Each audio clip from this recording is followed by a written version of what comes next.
Live from the Holiday Inn in Omaha, Nebraska. Joe, thank you for joining us. Thank you. Happy to be here. And the Holiday Inn is attached to a casino. So Paula, if you want to come visit and not only go to the 1% Better Conference, which I'm here to keynote, we could go play the slots. Well, I think what we'll do is help people play the slot machine of life. The roulette wheel of life, Joe. Wow. That's what we do here. Wow. May the odds be ever in your favor, afforders. So today we are answering a question from Hannah. She and her spouse are in their mid-30s. They have 2 children under 5, and they're wondering if they should reduce their retirement savings in order to save for a down payment. We're going to hear from Amelia, a healthcare provider who works part-time and is wondering what to do about 401k contributions and IRA contributions. And we're going to hear from Leslie, who has a wonderful question. I won't spoil it. It's the question that made me go, aw. All 3 of those coming up right now. Welcome to the Afford Anything podcast, the show that knows you can afford anything, not everything. The show covers 5 pillars: financial psychology, increasing your income, investing, real estate, and entrepreneurship. It's Double I Fire. I'm your host, Paula Pant. I trained in economic reporting at Columbia. Every other episode-ish, I answer questions from you, and I do so with my buddy, the former financial planner, Joe Salsihai. What's up, Joe? Paula, while I was waiting for us to start today, I was working on my budget. Oh. And so I brought along some of my bills, and I opened my water bill and my electric bill at the same time, and man, was that shocking. Oh. And with that, we'll go to the first question, which comes from Hannah.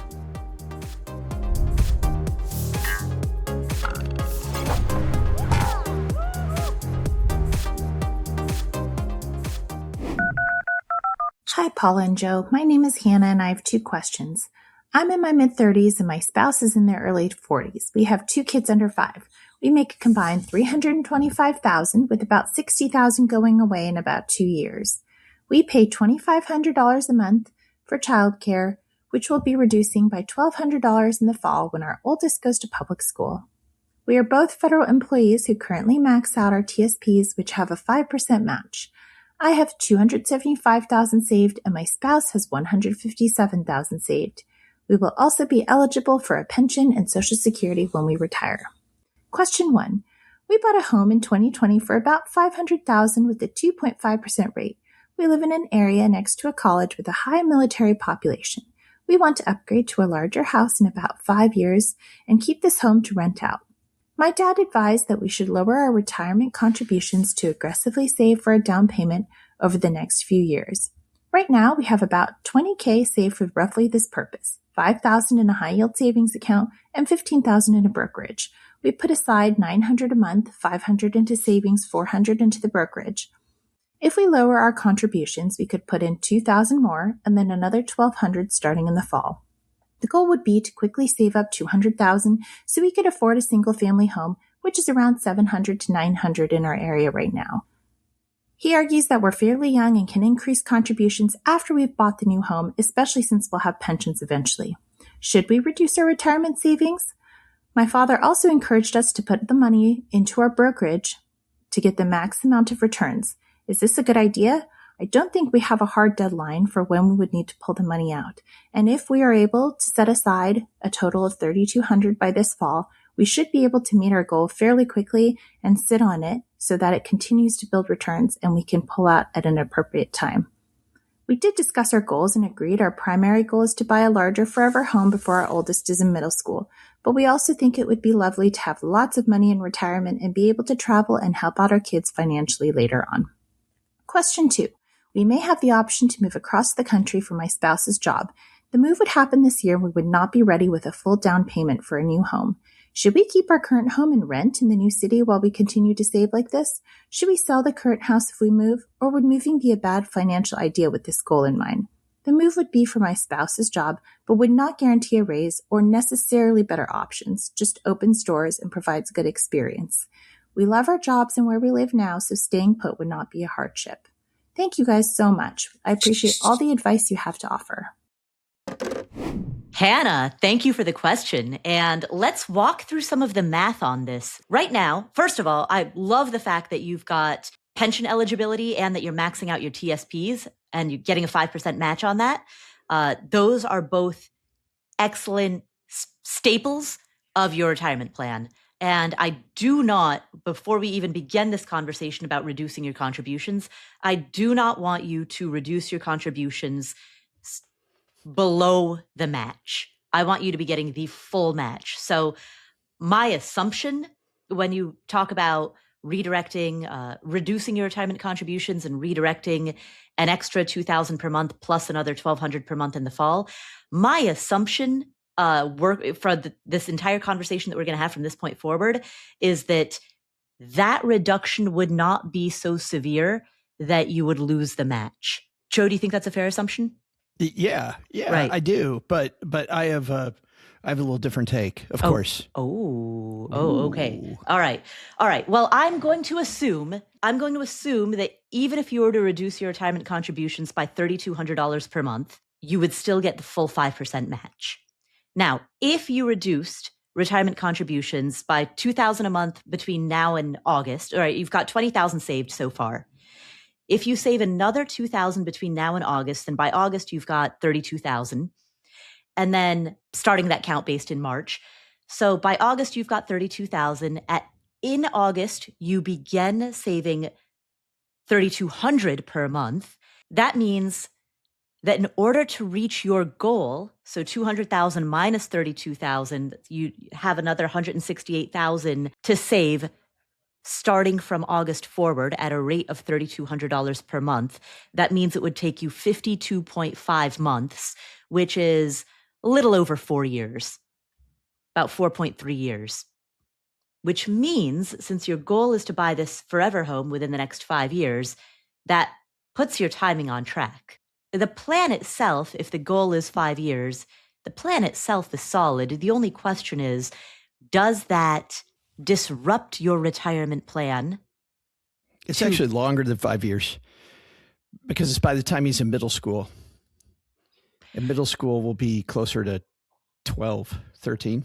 Yeah. But she also said 5 years. So at one point she said by the time before the oldest reaches middle school. Gotcha. So middle school is going to be the back end of that goal, like the drop dead. Yeah. But at a different point in the question, she said 5 years. I actually like that though, that it's a range. You know what I mean? Yeah.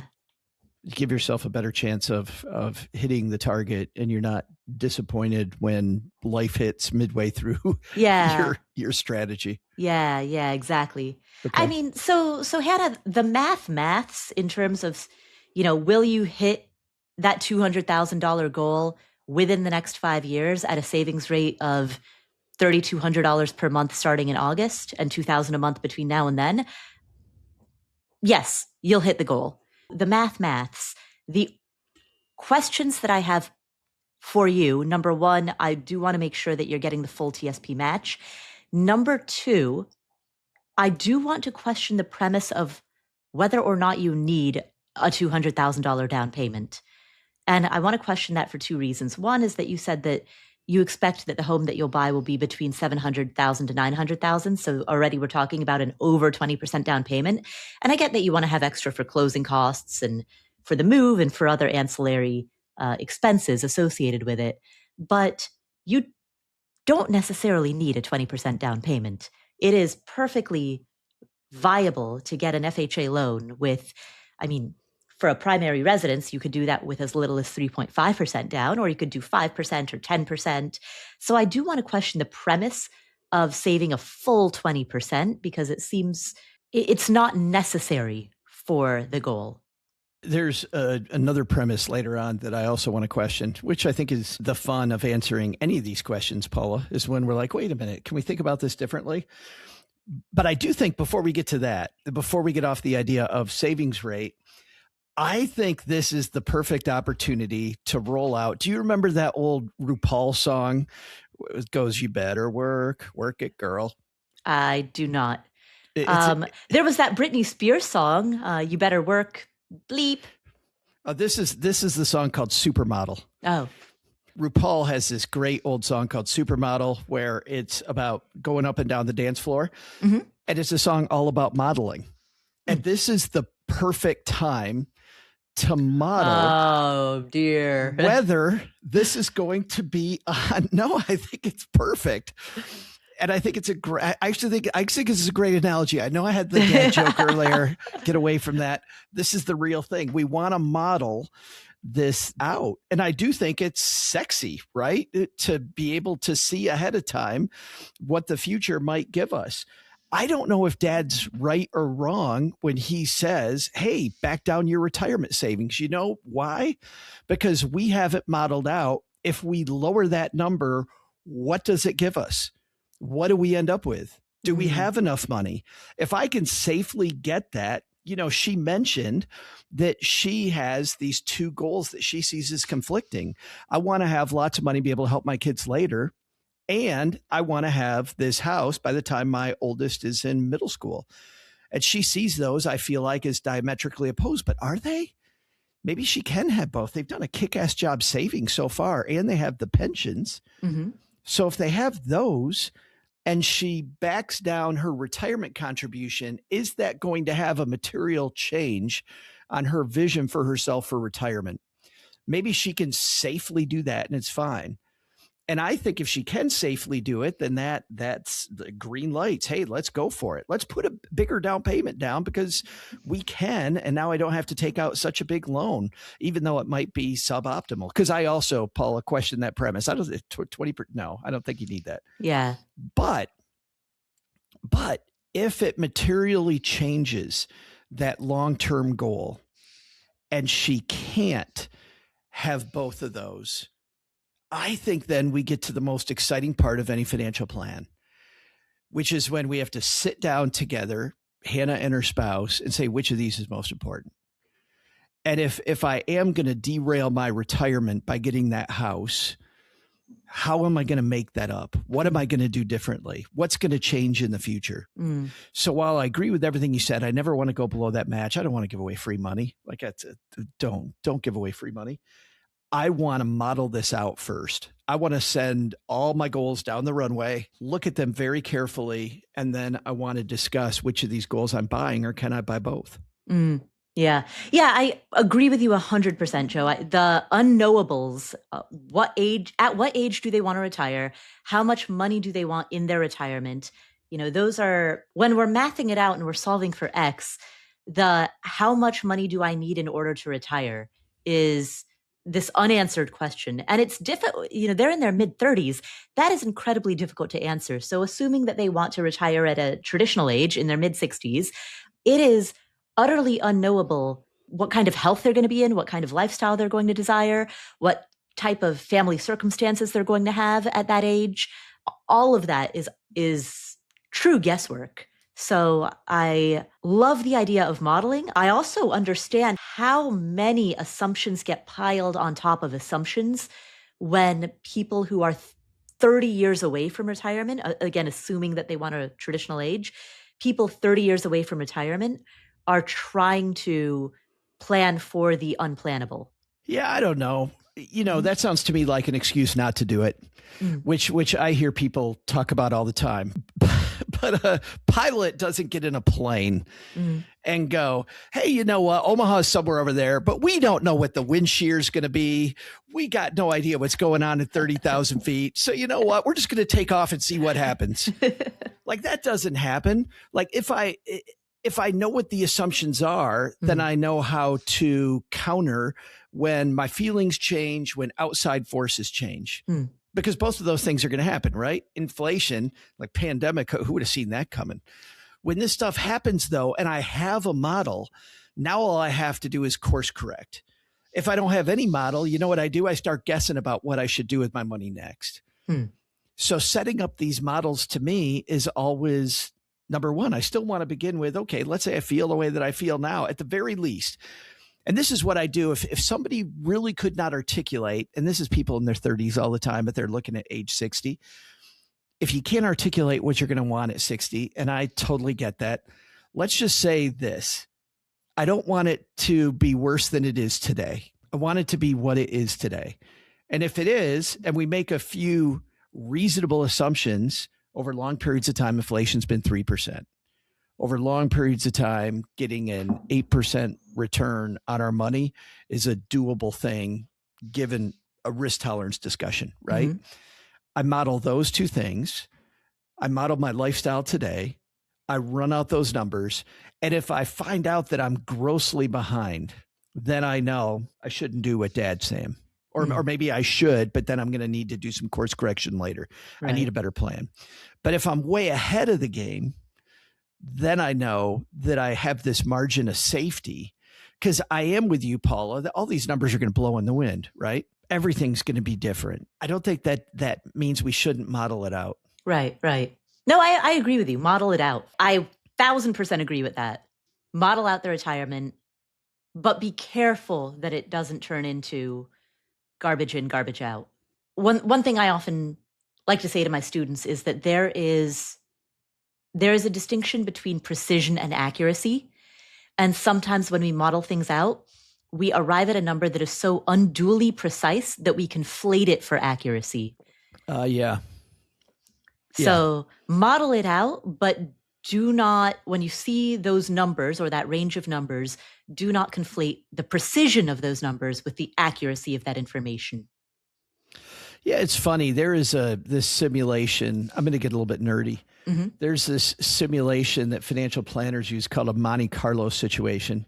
Mm-hmm. And the Monte Carlo simulation.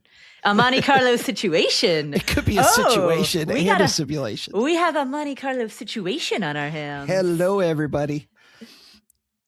In a Monte Carlo simulation, man, I can't talk, is this modeling where it takes your model that you put in, but it runs it through different sequences of returns, different interest rate assumptions, different inflation assumptions. Black swan events happen.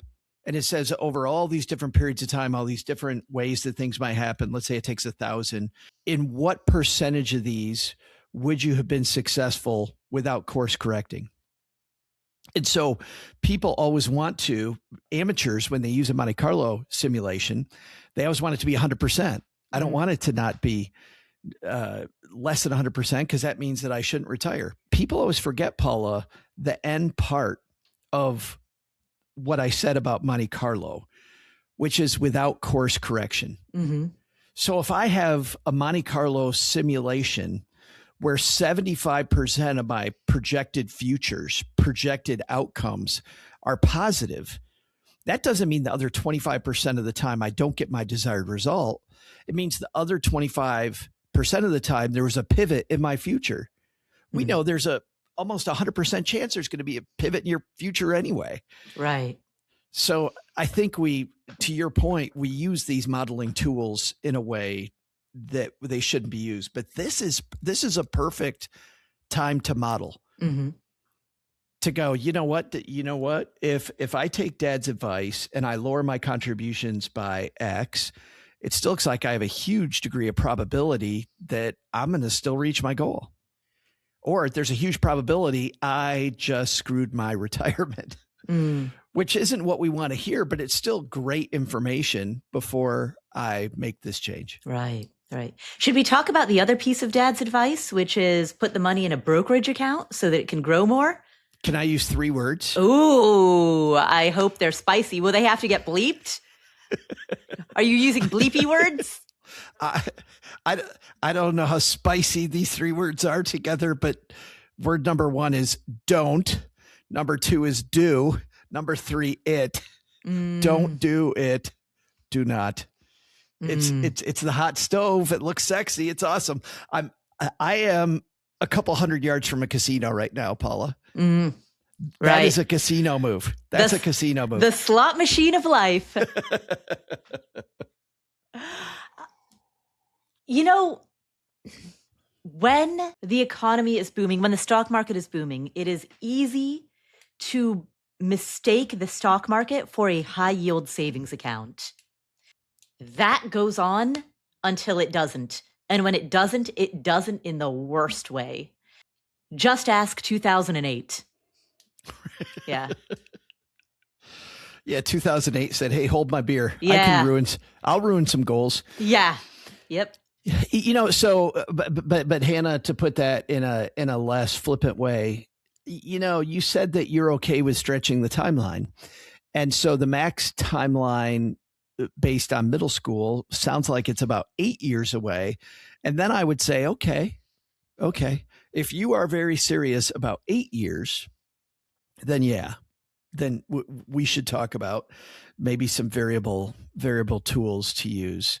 But if you're on that 5-year train and you're going to be disappointed when 25% of your money goes away, I don't do it. Mm. Yeah. So she said both of her kids are under 5. So if we work on the assumption that by the time the oldest is 12, 8 years, so 8 years as that maximum number, do you think that's far away enough that a portion of this would go in brokerage? It could, yes. Like how big of a portion? I might go 50-50. Really? That big?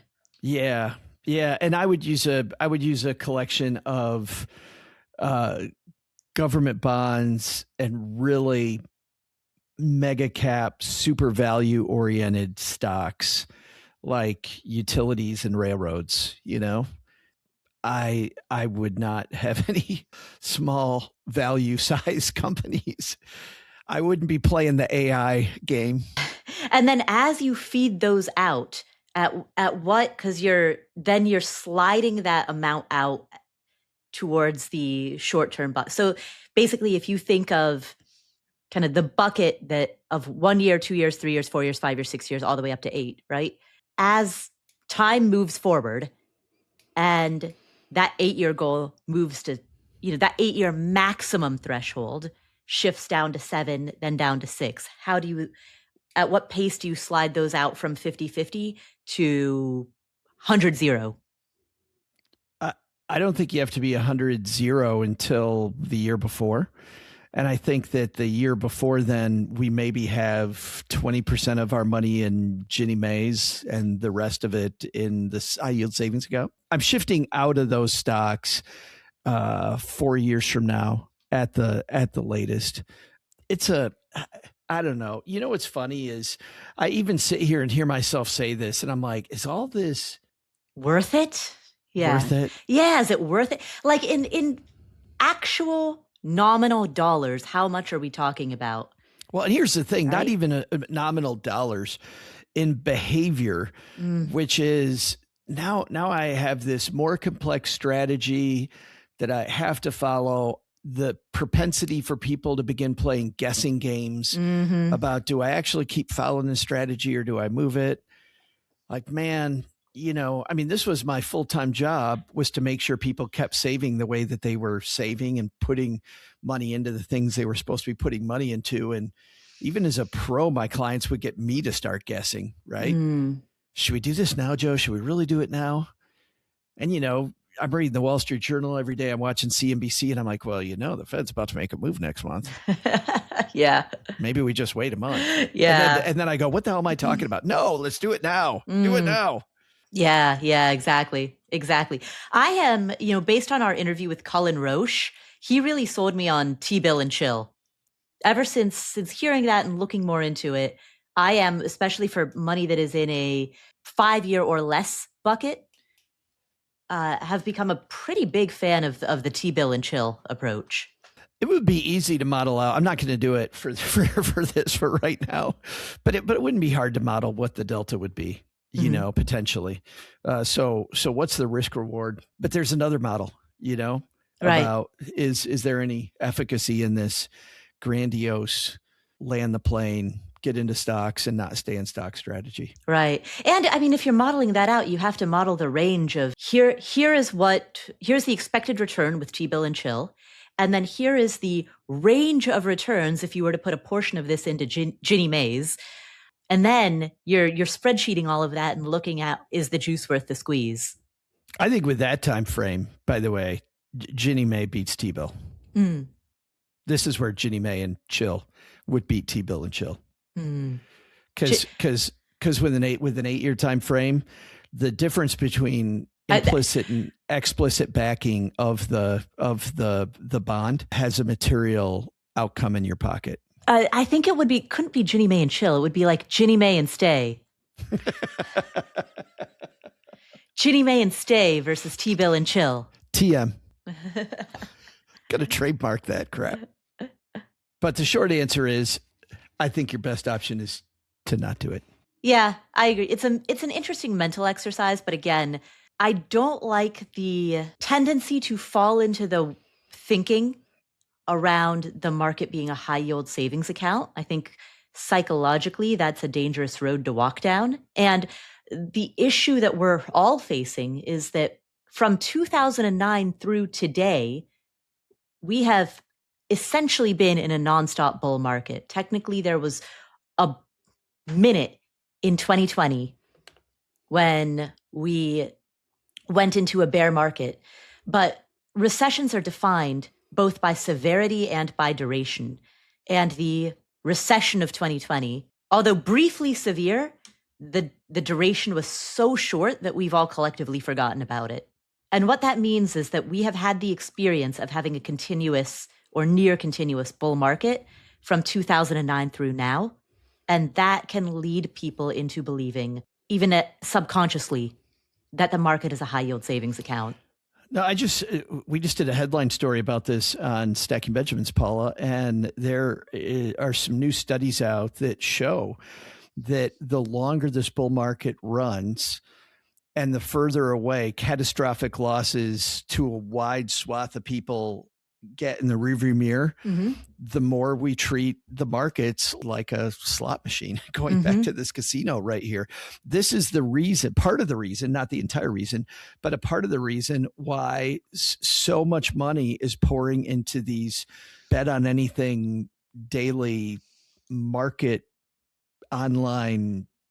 Online? Oh, you're talking about Kalshi and Polymarket and those? Yeah. Yeah. So much money is going into those because, heck, when there's a ton of winners, people begin getting more and more and more brazen with dollars they can't afford to lose. Right. And what many people don't understand is that the winners in those markets are people with some type of an edge. There was a really interesting article. I forget where I read it, but it was an interesting article analyzing why these markets often beat analysts when it comes to market predictions, why the betting markets, Polymarket and Kalshi, beat analysts when it comes to betting predictions.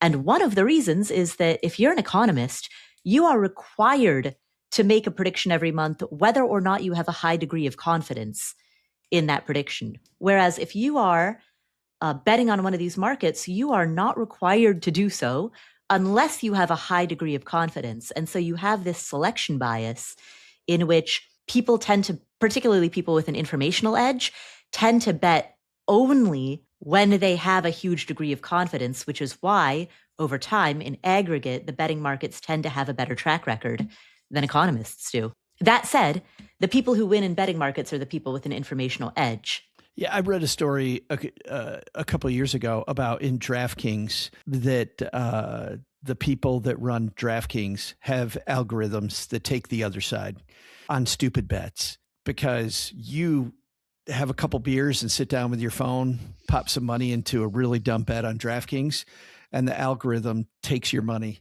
And all the algorithm's doing is looking at probability. And sometimes you beat the algorithm, but the algorithm, almost like the casino, right?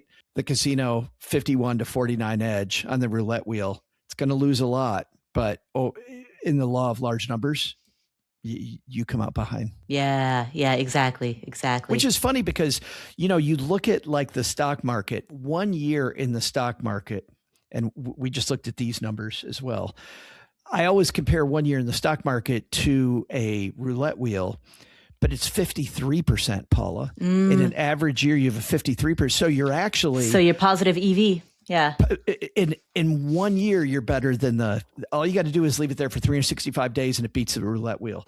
And then, as you know, 5 years, 10 years, 20 years, it goes up substantially. There has not been in the last 50 years, a 20-year period of time where you lost. There hasn't been one. And by the way, this is the S&P 500 we're talking about, not betting on a single stock. Right. Easy to lose that game. Yeah, exactly. Can we take her question about what if she moves? Yeah. Yeah, exactly. That was a surprise move at the buzzer. This question made me question another premise. Oh, I love questioning premises. Well, and I mentioned this as a start because you questioned the premise at the beginning. Mm-hmm. And I'm going to question this one. You move across country, she's like, and so we keep our house and do we rent while we're still developing the. And it made me just ask this question. And I don't know the answer, Paula, but why hold on to this house? And I know that for some people, it's just an emotional decision. Like, I want to be a real estate landlord, which is great. But is that the optimal way to get to a return? Is a return is a return, right? And if I'm jumping through all kinds of hoops, well, here's what I'm going to do. I'm going to rent while we're across the country, and I'm going to build a fund for another house, and I'm going to hold on to this other property. Like, what am I doing? Well, I think the idea is it's likely there's a reasonable likelihood that in our lifetime we may never experience interest rates that are as low as what she's got. She may never again have an opportunity to borrow a significant sum of money at a 2.5% rate. Yeah. I'm not questioning whether it's a good deal or not. I mean, I kind of am, but I'm not saying that it's not a good deal. I'm just asking the why question, which I think sometimes, which gets to a broader question that I think is more important in a podcast setting than for Hannah, which is I think we always have to ask ourselves, why am I doing this? Like I'm out researching individual AI stocks versus investing in the S&P 500 or the total stock market. Why am I doing that?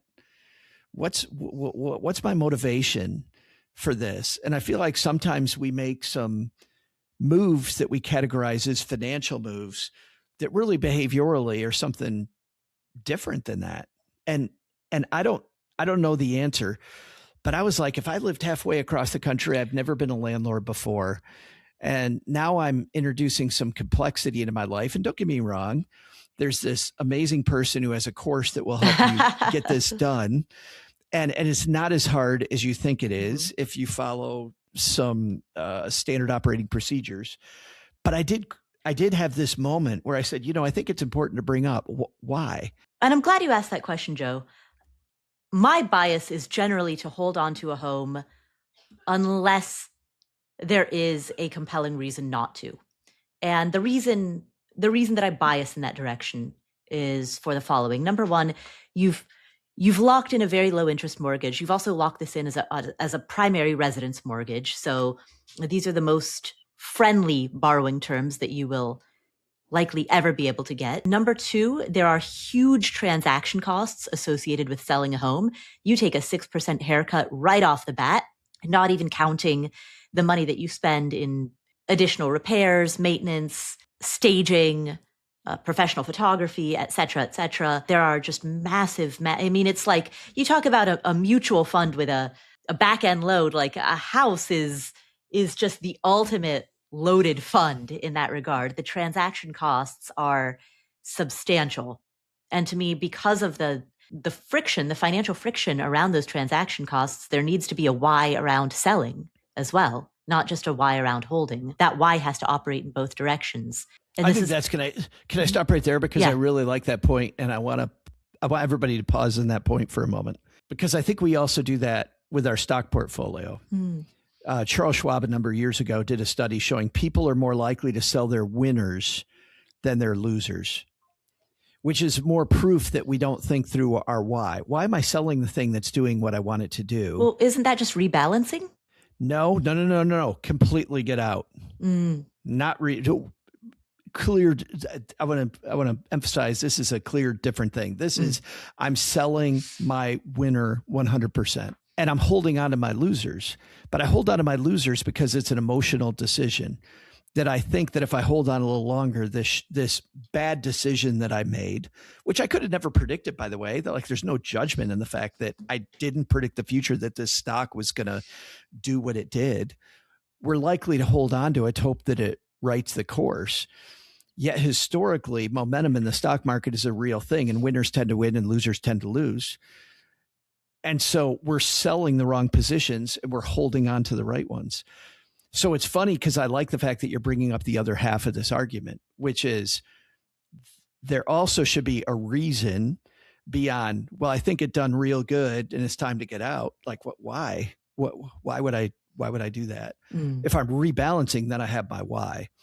But if it's just done well and I'm not at this rebalancing point, why am I making that move? Interesting.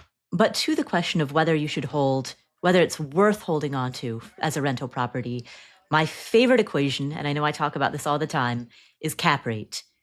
Cap rate is an equation that helps you calculate the dividend.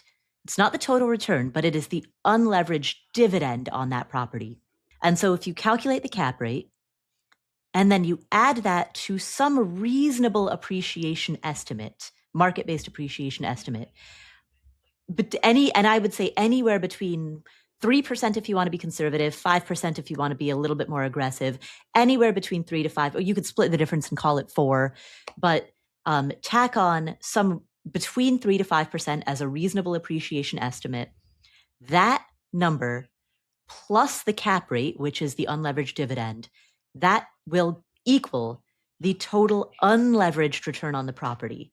Fancy way of saying how much return you would get if you were to hold this property in cash. The reason that you're calculating that is because you don't want to conflate the financing. And I know I just talked about how beautiful the financing is, but you don't want to conflate the financing with an evaluation of the asset itself, the underlying asset itself. I like to say, if it's not worth holding in cash, then it's not worth taking out a loan to hold, right? Don't use a loan to make a bad asset look better, which unfortunately in the financial world, a lot of people do that. A lot of people will buy underperforming assets because they can use financing to make an underperforming asset look better than it is, right? But if something's not worth holding in cash, don't use a loan to hold it. So the first thing you want to do is calculate the unleveraged total return. And if that is a decent number, if that is at least 8%, so you're on par with what you would be getting with an S&P 500, but then you're also getting the tax benefits. You're also getting great financing. You're also getting, you get depreciation. You get all of these additional wealth building benefits. Plus you just get diversification outside of, the market. And an asset, you just have diversification in the types of assets that you're holding. And with real estate, you're holding an asset that, if you're worried about inflation or the devaluation of the dollar, right? You're holding tangible assets. Sure, if you're getting all of that diversification and an unleveraged 8% total return, again, not 8% cap rate, 8% total return. Yeah, then I think there's a great argument for holding. I would definitely work through that exercise. Yeah. And maybe she already has. So a lot of our answer, Joe, came back to spreadsheeting it up. Modeling. Work it. Run the numbers down the runway. See if they're sexy or not. Hot or not. I should do that for another one of my Friday roundtables. Hot or not.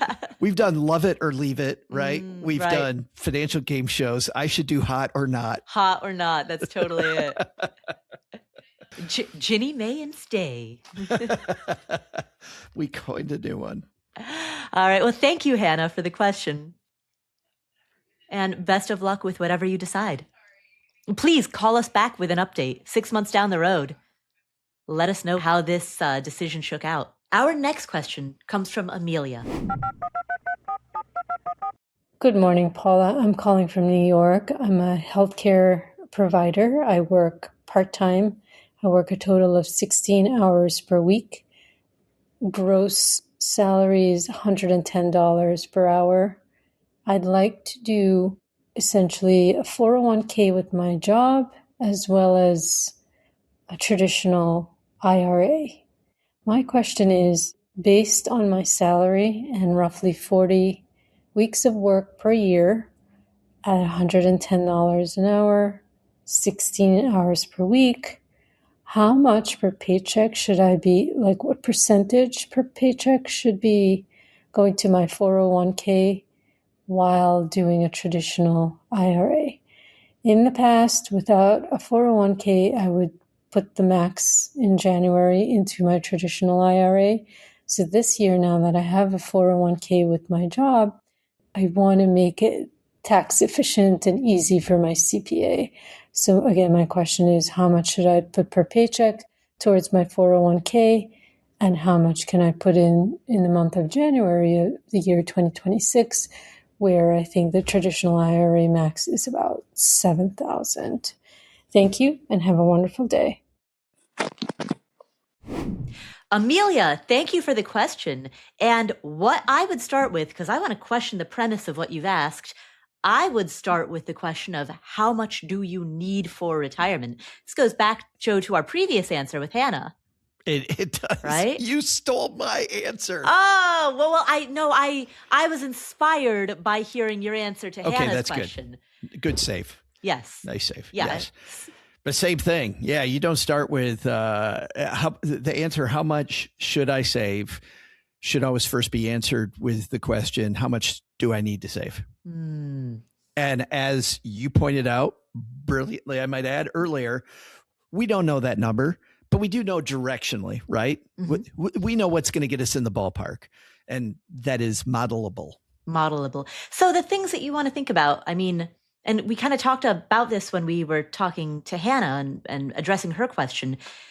When do you want to retire? What do you want that retirement to look like? What do you think your cost of living will be during that retirement? Do you think that at that time you might have any dependents? That doesn't necessarily mean children. It might mean elderly parents that you're supporting, or siblings or cousins. You know, is there anybody, any loved one that you might be financially responsible for? How much travel do you want to do? What type of hobbies do you want to engage in? What type of assistance do you think that you might need? So during the break, Joe and we were talking about this because I was talking to him. We were discussing the impossibility of knowing certain things. You know, I was like, Joe, how is it that that you could ever accurately predict that when you're in your 80s, you might need some help with, you know, you might be able to live independently, but you might need somebody to help you with emptying the dishwasher and taking out the trash. And, you know, you can live independently, but that doesn't necessarily mean that you can empty your own dishwasher without straining your lower back, right? And maybe that you just need help with those types of things. And that means you need somebody to come to your house on a daily basis to help with 2 hours per day of cooking and cleaning, or 3 hours per day, right? And you'll need some money for that. But like when you're in your 40s, how do you know that? Yeah, and you don't, but you do know for yourself the range of expected outcomes. And as those goals get closer, the range gets smaller. Like we can start in your 40s, you can look ahead at your parents and your grandparents and go, how long did they live? What's longevity expectations been in my lineage? Years are going to be different. And for some people, they're living longer. Not everybody, but for some people, they're living longer. And the propensity then is that if we do live longer, we might have a better chance of needing assistance. And then needing a facility versus just needing some help at home. I like these things called if-then scenarios, which are, I model it without any of that. Then I model it with full-on care. And then I model it with part-time care. And these are easy in any robust software, financial planning software. And they're actually, Paula, really fun to do. Like, I think this is really fun to do. Going, okay, I see that a lot of my family members end up in a nursing home. If that happens to me and prices remain the same, which again, Paula, you got to know what the junk is. You got to know what the junk variables are. We're looking at the cost of nursing homes today and what they've risen by, but what if that rate of change changes? Well, then I know kind of what my standard deviation is on this model. But I can begin to narrow the range on this wide swath of things that might happen when I start looking at my family dynamic and then as I get closer to the goal. And Amelia, I want to elaborate a little bit on why Joe and I are both questioning the premise and why we're starting with how much will you need. And it is because I very fundamentally and Joe, I'd love to hear your thoughts on this. I so fundamentally disagree with the thing that you read on every freaking clickbait financial article on the internet that states that the amount that you should save for retirement is some percentage of your income. Because by tying your retirement savings to an income percentage, or by making the assumption that the amount that you need for retirement is 85% of your income, right? Which is what we see in these calculators over and over and over.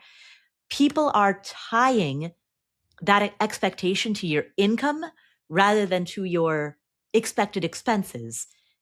People are essentially saying, we're going to make the assumption that when you're in retirement, you're just going to live on 85% of what you made. And that doesn't make any sense. A, it doesn't make sense because people's incomes fluctuate throughout their life. B, it doesn't make sense because what people want to do in retirement, the discretionary element, is quite variable. C, it doesn't make sense because based on your family health history and your own individual health history, the amount of care that you might need, or the amount of medical care and domestic care that you might need, is quite variable. Like, there are so many reasons why expenses are not a function of income. And when we talk about savings, frugality, early retirement, the FIRE movement, the premise of all of this is that your spending rate, and by extension your savings rate, does not have to move in lockstep with your income. That is the fundamental underlying premise of frugality as a whole, of the personal finance movement, of the financial independence movement. The decoupling of expenditure from income is the underlying premise. So why then, when we plan for retirement, would we necessarily couple expenditure to income? Why not just scrap that, start with a blank page and say, what do I think I want to spend in retirement? One of my favorite phrases is, the present does not equal the future. And I think when we wake up every day, we kind of think, I'm going to do the same thing I did yesterday. But we have this ultimate freedom to not do that. And I think a good financial plan doesn't do that. It embraces change. It gets excited about change. But I am disappointed to hear that those things don't work. So I'm going to throw all mine away. Those magazine save. How much you should have saved in your 30s. I like that one. Oh, yeah, exactly. Your 40s. How much you've saved by your 50s. Right. As though every person in their 40s is a monolith. And they live in the same exact community with the same prices. Yeah, exactly. They live in the same community with the same prices. They have the same size families. They have the same number of pets. They have the same health-related expenses. Yeah, all of it. Can I tell, I'm going to disclose something very personal that shows you how wide this range is. I'm going to tell you something that's going to make a vast majority of you throw up in your mouth. Uh-oh. Which is, I was on my way here to Omaha, and I'm sitting at the airport, and I get this thing from Redfin all the time about what your house is worth. Mm-hmm. And I've noticed that my real estate value has gone down. Mm-hmm. I live in a house that's almost 4,000 square feet. Mm. I have a golf course behind my house, a private golf course behind my house. I have an acre and a half of land around my house. My house, if I sold it today, according to Redfin, is worth $400,000. It is a beautiful home in a beautiful town. It is so nice. And I'm not saying that to go, hey, I live in this super place. I'm saying you couldn't buy a van down by the river in Northern California, in Silicon Valley, for $400,000. You could not do that. The variability is the ridiculousness. If I even lived in Detroit, where I used to live, and I was going to spend $400,000 on a house, it wouldn't be this house. And I'm okay, by the way, with not living in this house. I didn't want to have a real estate empire. It was for sale. It was in my price range. It was a beautiful piece of property, and it was cheap as all get out, right? Mm-hmm. Because I live in Texarkana, Texas. So to have this magazine say that you need X amount of money to get Y goal, it's incredibly ridiculous. It's so ridiculous. Yeah, I live in Manhattan. I live in 600 square feet. What could you get for, you couldn't come near your 600 square feet for, if I took $400,000 Right. and I said, I want to buy your 600 square feet, You wouldn't those developers would laugh me out of Manhattan. Exactly. Like, are you kidding me? What? It's so variable. It's so variable. Right. Yeah. And Amelia, that's the thing.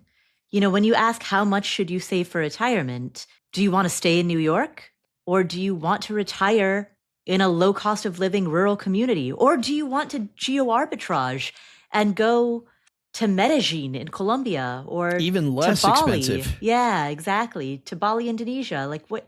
We don't know anything about when you want to retire, where you want to retire, what your family health history is.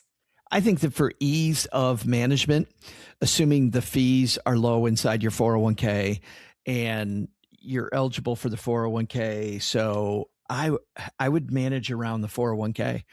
It's easy to put money in. It's easy to do your saving there. Assuming that you have a Roth option, you can do whatever gymnastics you want to do with the tax triangle there, meaning you can have some in the Roth, some traditional if you want. You have a lot of flexibility there first. I think we can talk about your tax help in a minute, but I think that makes it super easy, not just for your tax help, but for you. I get paid before I get my paycheck. The money's already taken out. I think I'd design around the 401k. It depends on what kind of selection you have inside of that 401k. Well, that's why I design around the 401k though, Paula. Yeah. I mean, it doesn't negate that, which is why I said, depending on if we assume that the fees are low. You know, and I think having 45 choices in your 401k is not a reason to love it. I think having the right choices inside your 401k, because the TSP, which is what Hannah has, doesn't have a huge number of choices. But for the vast majority of people, they are the right choices and they're low fee. So I don't think, 60 choices. I've seen plans with 60 choices and they're all just absolutely feed laden garbage. No, it's quality of choices, not quantity of choices. Absolutely. But it still depends on what the selection is inside of your 401k. Yeah. With regard to which one you prioritize. Yeah. I'd begin there though. Right. I do, in terms of building out that tax triangle, I do want to note that there is no Roth component. Amelia, you're talking about a 401k, which I assume is a traditional 401k. There's no Roth 401k element that you've mentioned, and a traditional IRA. So all of your savings seem to be in tax deferred accounts. I'd like to see you build out a tax triangle so you have a mix of tax deferred, tax exempt, and taxable, just so that when you are in retirement, you have variety. You've got different types of tax treatment buckets so that you can design a withdrawal strategy in retirement around that. Can we talk about her tax help? She said she wanted to keep things simple for the CPA. Yeah. What struck me, Amelia, and to be clear, I love having a board of directors and smart people in your corner.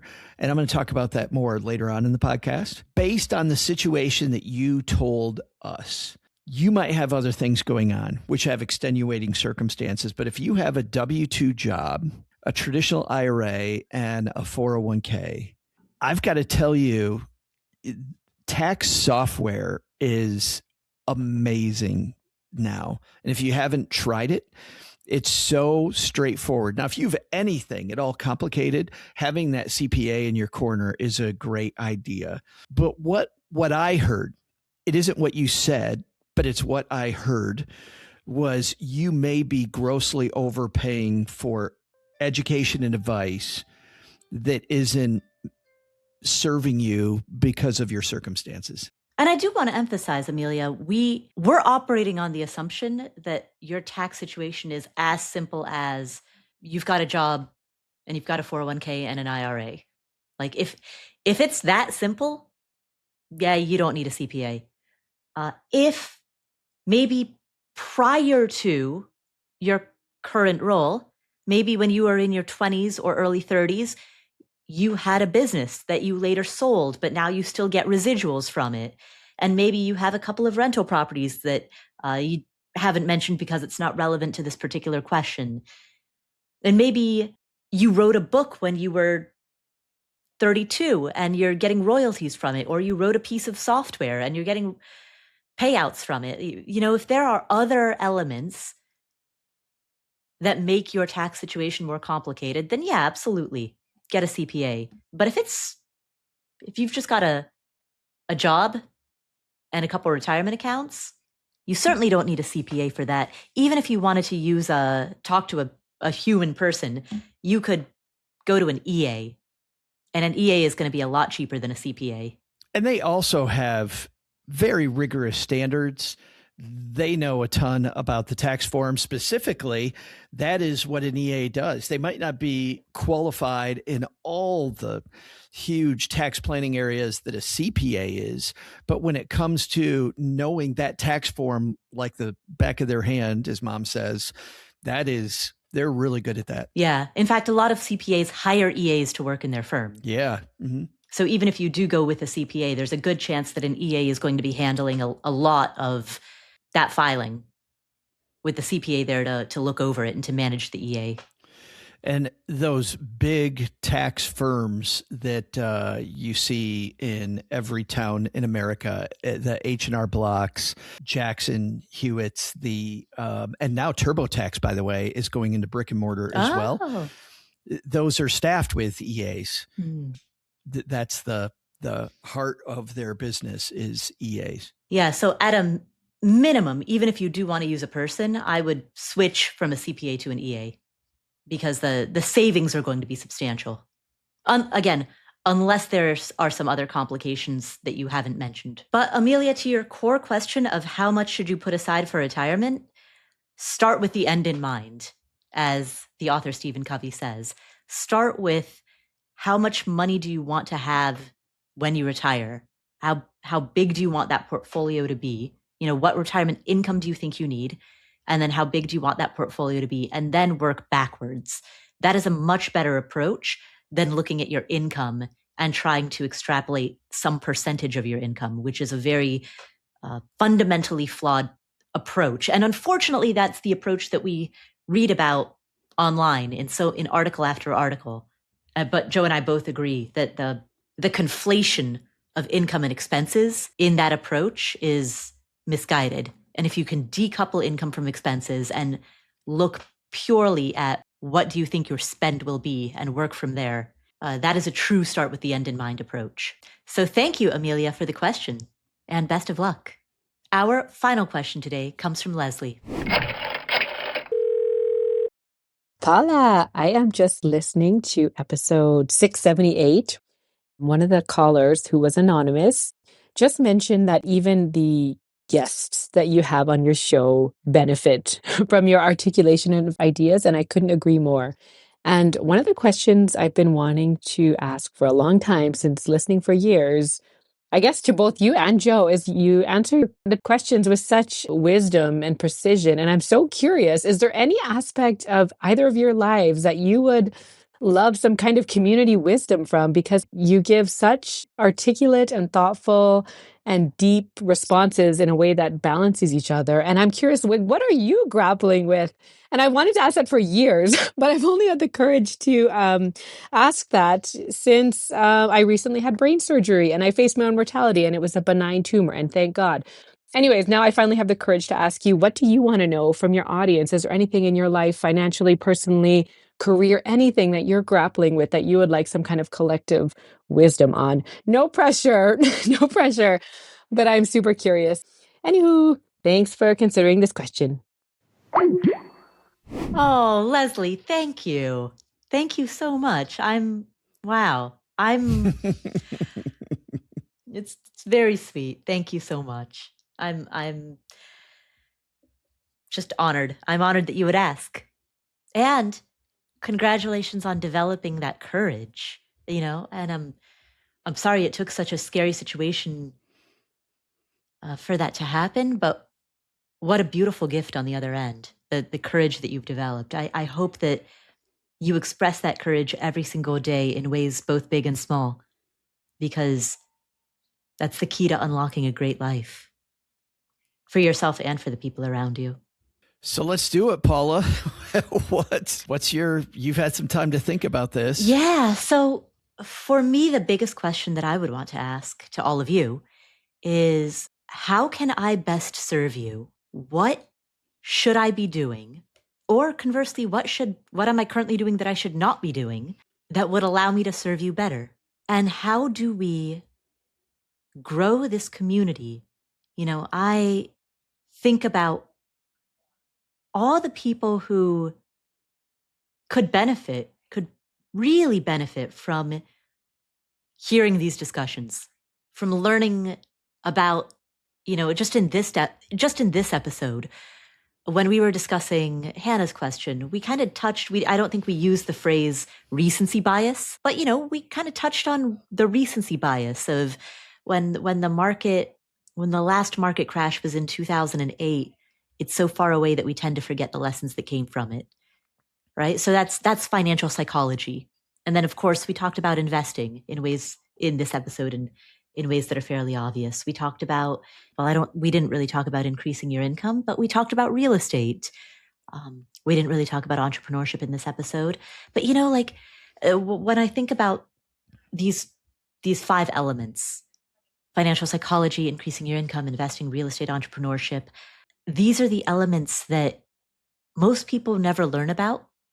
And that if you have a good understanding of them, and that doesn't mean you have to be an entrepreneur, but if you know how to think, how to have that mindset and apply it to whatever you do, if you know how to think like an investor, a long-term investor, this is information that can change lives, that does change lives. And then I go out there into the real world, and average person that I talk to doesn't know anything about any of this. And they'll say, hey, what do you do? And I'm like, oh, I'm a podcaster. I host a personal finance show. And the answer is always the same. Oh, I really need to learn about that. But then they don't, because if you're not in this world, it kind of sounds boring. Like, oh, you learn how to balance a checkbook. How do I spread this message to more people? How do we grow? I'm not good at short form. I'm not big on TikTok. And in a world of short form social media content, which I'm not good at, I don't really know how to spread this message and grow this movement. My main goal is what you alluded to, which is finding that person who thinks that these discussions are boring, mm-hmm. and that we shouldn't, we don't talk about money in public. We don't have these discussions like they grew up with either these mores or just lack of knowledge or assumptions that this can't be fun, which is why, Paula, we've known each other a long time. I mean, my teaching method, which is anathema sometimes to money geeks who want more tips per hour, is to incorporate a lot of humor into my products. But it's specifically because when you talk about growing the community, I want to reach the person that we're not reaching. And I don't think we can do and say the same things we've always done and said to reach those people. So when I get the negative comment from a money geek that we mess around too much, my immediate thought is, you probably are looking for something deeper. My job is to get somebody interested who is not yet a member of the community. So I think my answer to this is kind of a offshoot of yours, like being able to find that person. How do we find that person? Because truly, my answer to this question is pretty nuanced, Paula. And it's wrapped up in kind of the reason why I'm here with you today. And it's that I believe very strongly in surrounding yourself with people who know you, but are experts in the area where you ask the question, so that you get phenomenal help. I'm here because I know that a lot of the people in this community are still developing that list of people. And in that vacuum, I would much rather have you and me than have what I saw yesterday. I was in an online forum where the person running the forum, I'll leave this blank because it's actually a really nice person, was telling the member of their community stuff that wasn't right, wasn't true, was based on anger and a bunch of shortcuts. And I had to go in there and calm everybody down, which is something that I normally just stay away from. Forest fires on the internet, people asking strangers for advice. And I don't know their background. I don't know their ability to even answer the question. And they're all giving me this wildly incorrect answer to questions. And really, you could see the person getting upset in their answers, and you could see them getting more confused in their answers. I don't want this community to have that. I'm hoping that you find your who, which is this whole idea that I learned way too late in my life of ask who, not how.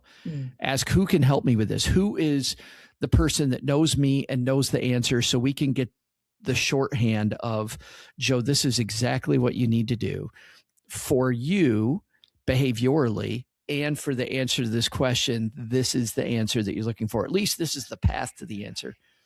We need those people so bad. When I was in the late 90s in my pit of despair, and I was at the bottom of, I had dug my hole as far as that shovel would dig, I had this realization. And the realization was the same brain that got me into this mess is not the same brain that can get me out. And this is a core part, right, of like 12-step programs as well.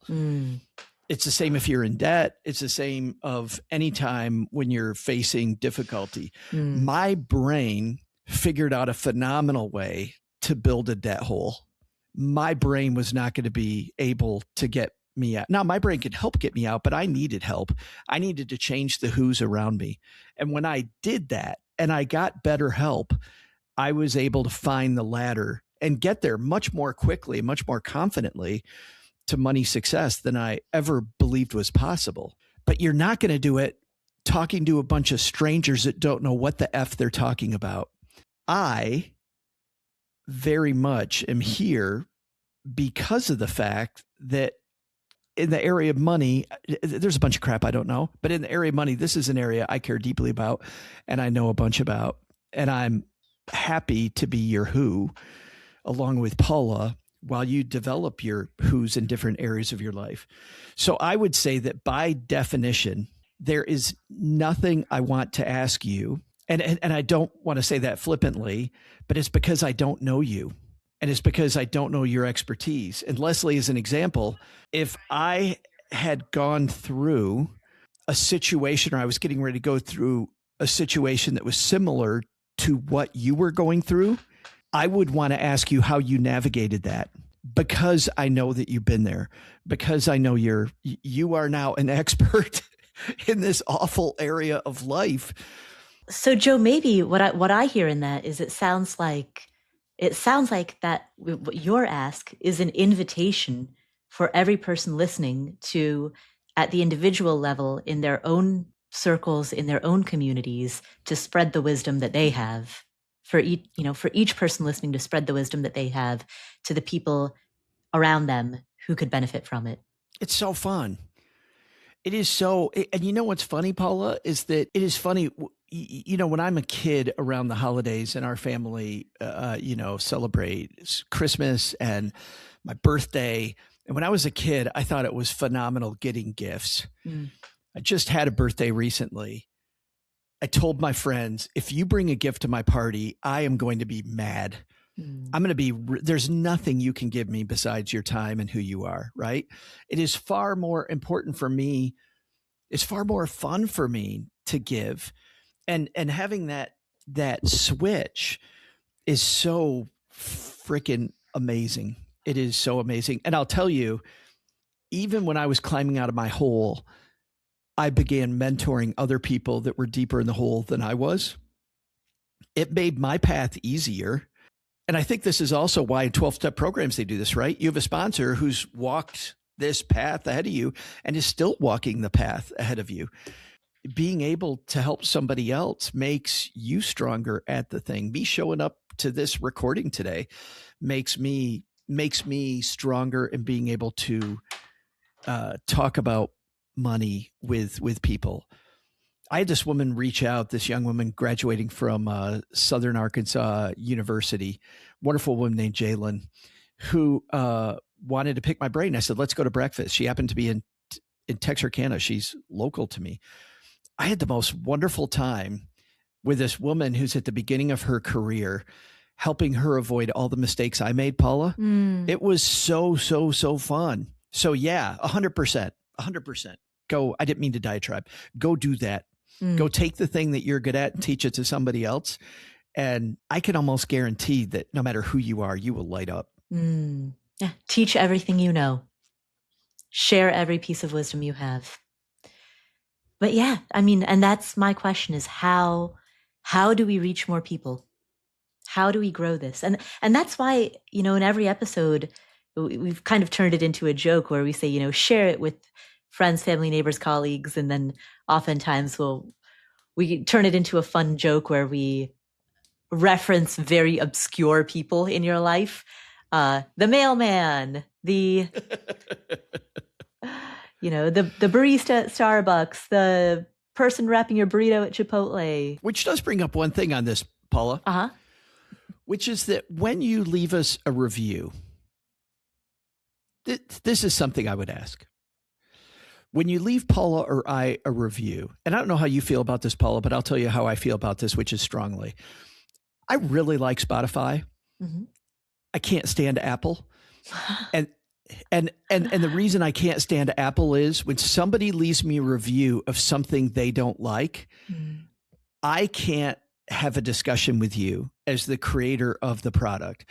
Because what I want to do is I want to pick your brain more. I want to learn more about this review, especially if it's some negativity around my product. Sometimes it's just negativity and that's fine. But sometimes it's, I wish they'd do this. And I would love to pick your brain about how to make it better. So when you talk about growing the community, for me specifically, if you want to help me reach more people and you're like, I wonder why you don't do that. Or I wonder why. I've had so many awesome back and forth on Spotify because I can answer. And it generally is a happy place on Spotify. On Apple, it's generally happy as well around my product. But when it's negative, it always seems to be negative about the same thing. And I would love to be able to just tell these people what I'm doing or ask them, hey, how would you do this differently? If you were me, what would you do differently so that this was a 5-star review? Doesn't mean I'm going to do it. But Paula, as a creator, I love those discussions. I'm the opposite of you, Joe. I have made the decision not to get involved in any of those because on the occasions that I have, and this is particularly when online comments turn very judgmental or negative. Yeah. On the occasions where I try to engage in good faith, the end result is that it ends up sounding defensive. Yeah. And I realize it's better, they say never complain, never explain. Yeah.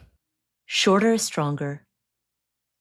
It's better to not explain yourself, to have confidence and integrity in the decisions that you make, and to not try to be understood because some people are committed to not ever understanding you. Some people are 100%. Yeah, some people are really, really devoted to never wanting to understand you, and even the most good faith attempts to engage will simply result in escalation. And so I don't want to spend my time there. I've made the decision not to spend my time there. I'm going to spend my time serving this community in long form content in the best way that I can. Let me be clear then about what I'm saying. Yeah. Because I 100% agree with everything that you say. And there are times when, a mentor of mine told me a long time ago, stay away from clusters of misery. And you can see them from a mile away. People just want to be miserable. They want me to be miserable. That life is miserable. Stay away from those. You can't be a good leader and not be an optimist. You have to be an optimist. And it's so difficult for me to be an optimist when I'm in this cluster of ugh. Right. Yeah. Yeah. But if you truly want to help me make my show better, don't leave me the negativity on a review that I have to wonder, are you a cluster of misery or are you hoping for better? If you're truly hoping for better, I don't care if you leave me the review or not, write to me and say, you know what? I really wish that you did this. When I get an email from somebody that is like, hey, I was wondering about this thing on your show, I love that back and forth. Like that is fantastic because I know this person truly wants to help me be better. When somebody leaves me a 1-star review with a bunch of garbage in it, I'm like, okay, you do you, whatever. I don't know why you're wasting your time with this. Good luck with that approach to life. Like, fine. But I guess that's what I'm saying, Paula. You said help me reach more people. I think I can reach more people if you truly are interested in the product. Paula knows there's nothing I like better than talking about the creative process. Like nothing I like better. I like talking about that more than I like talking about money. Write me and let's have that discussion. I did have that one time, Paula. That one time? I've made a massive change in the Stacking Benjamin show. Oh, I remember this. And it was going to be more Tonight Show-ish. It was going to be lighter on purpose. It was going to be more entertaining right. to reach. It was going to involve Mom's Neighbor Doug more. We were going to embrace comedy. We were going to make the show snappier, quicker, lighter, all to reach people that personal finance movement was not reaching, right? And so I remember I'm in Puerto Rico and I get this email from this woman who tells me in week number 2 of the new format, she absolutely hates it. I've wrecked her favorite show. Aww. And by the way, Paula, it wasn't just her. We cut our number of listeners in half in about a 3-week time frame. Like it was not great. I remember this. But I thought this woman wanted to talk about the product because she wrote me, which I loved. So I wrote her back and it was 3,000 words. And by the way, Paula, there was a propensity, I believe, in her answer back to me, which I think she thought I was being defensive. And I thought she wanted to talk about the creative process that I was super excited about. And she wrote back and said, no need to be so defensive. You're an egotistical SOB who thinks his way is right. And I wrote back that I just think we're not good at it yet. Like we're trying something new and we're not good at it yet. And I'm going to get good at this. And I think you're going to like it. Like I've got this solid vision. And sure enough, it was right after that our show hockey sticked. But more than that, like Kiplinger called us the best personal finance. Art of Manliness called us the best personal finance show. This was before I think Afford Anything even existed, by the way. I remember you telling me about this. Yeah. So all these things, we start winning all of these awards and that was nice. But what was even nicer was 6 months later, this woman wrote me back. Oh. And she said, I'm still here. And you were right. Oh. You weren't good at it. You were horrible at it. Yeah. But it is better now than it was before. And that was super neat for her to give us a chance to continue to serve her. She could have just gone away. There's plenty of choice. But it was also great to have the back and forth. Even if at the beginning it was a bumpy road. I don't know if we want to leave any of that in. You can make the decision later if we want to leave that in or not. Yeah. But I do. That was a long story, but I love the discussion about the creative process, and it makes me sad when I feel like somebody leaving us a review wants to talk about a show that they see as theirs, that I'm not delivering on for them.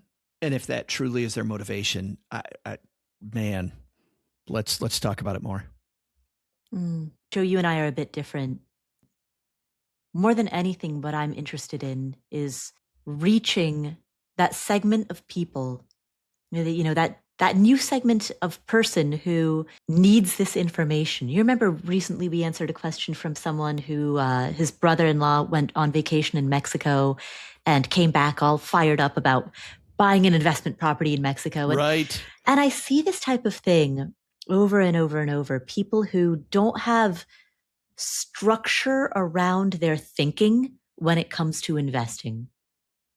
I'm not saying when it comes to specifically a rental property in Mexico, as anyone who listened to that episode knows, the answer is not a definitive yes or no, do it or don't do it. The answer is, here's how to structure your thinking around it. It's not about what you think, it's about how you think. I've often said Afford Anything is a show about thinking about how to think. It's a show about metacognition, about interrogating your own thought processes, disguised as a money show. That's why for so many of the questions that come in, what's the first thing that you and I do, Joe? Question the premise. We question the premise. That is the very first thing that we do with the bulk of questions that come in. And it's because this is not a show about what to think. It's a show about how to be a better thinker, told through the lens of money. And that could benefit, particularly in this world that we live in, a world of short form media, a world of scrolling, a world of outrage, manufactured outrage, a world where there are major, major vested interests who make a lot of money by keeping you angry. The ability to think clearly and critically is crucial. And that's a skill set that I want to spread. Nothing I do will likely ever go viral because it is not made for virality. How do we stand out as long form, deep think content in a short form, noisy, and outrage baited world? I simply go on the faith that this will spread by word of mouth, which is why I always ask you to share this with your friend's family, dog walker, babysitter, second cousin, third grade teacher. Well, Joe, I think that's the episode. No way. Already? Yeah, exactly. What a beautiful question to end on. Leslie, thank you so much for asking it.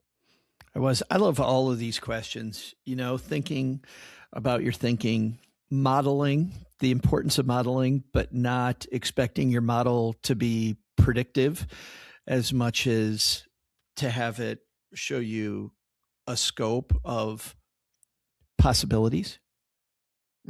A range of possible outcomes. Yeah, there was a lot here. Joe, where can people find you if they'd like to learn more? Tomorrow on Stacking Benjamins, our Wednesday mentor is a amazing woman named Amy Minkley. Amy created the 5 Freedom Retreat, Financial Independence Freedom Retreat in Bali. I spoke at this retreat the first year that it happened. And at the end of this retreat, Paula, I couldn't stop crying. I was so overcome emotionally with the deep discussions about what's really important. It's funny how an entire conference can be about so much more than money. Ostensibly, financial independence is about money, but it truly is a deeper conversation.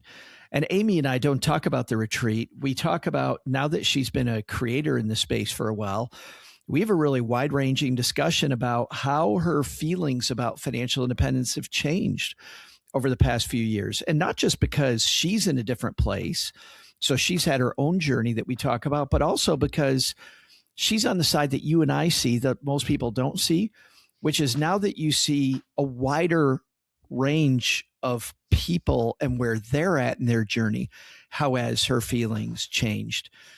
And she agrees with me that often we're chasing the wrong things, especially when we start off on this journey, we're chasing the wrong stuff. So it's really fun if you want just 2 creators like you and I just talked about with Leslie's question, talking about this idea of financial independence and personal journey meets a lot of clues, kind of a case study of what could be coming up for you in your future.